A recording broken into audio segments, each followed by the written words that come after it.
25 years దేవునితో బ్రతికి బాప్తిజం తీసుకున్న వ్యక్తి మరణిస్తే ఎక్కడికి పోతాడు? నేను సింపుల్గా వేరేలాగా క్యాజువల్ టాకింగ్, ఓకే? 25 years ఒక ఆమెని లేకపోతే ఒక ఆయన్ని డేటింగ్ చేసావు. చచ్చిన తర్వాత ఆయన ఆస్తి అంతా నీకు వచ్చేస్తుంది, అవునా?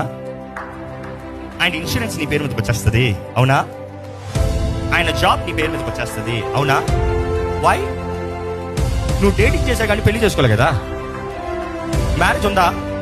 మ్యారేజ్ సర్టిఫికేట్ ఉందా? పెళ్ళి అవ్వకపోతే లెక్కలేదమ్మా. పెళ్ళి అవ్వకపోతే లెక్కలేదు. ఎన్ని సంవత్సరాలు డేటింగ్ చేసావు?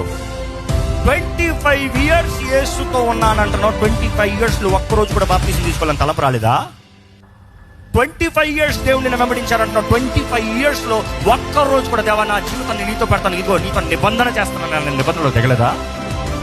25 years దేవుడిని ఎరుగున్నావు కానీ ఆయన బలలో ఒక్కరోజు కూడా పొందలేదు. How can it be value?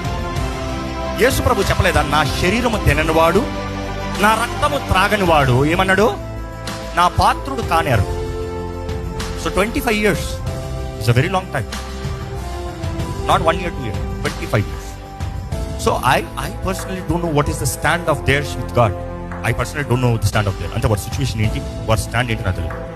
They have to be rather in a situation బాప్తిజం ఇచ్చేవాడు లేడు, లేకపోతే వారు ఉన్న సిచ్యువేషన్ ఒక అన్ని కుటుంబంలో నలపబడ్డారు, వారు బయటకు వస్తానికి అవకాశం లేదు. You see what is what you have to take a stand. నిజంగా ఒక మనిషిని ప్రేమిస్తే లేచిపోతావు, ఉన్నమాట చెప్పాలి. ప్రేమ కొరకు మన ఇంటి కుటుంబాన్ని విడిచి లేచిపోతున్నావు. దేవుని కొరకు ప్రాణం పెట్టిన దేవుని కొరకు అందరు పర్మిషన్ తీసుకునే. I don't think so. That's my answer.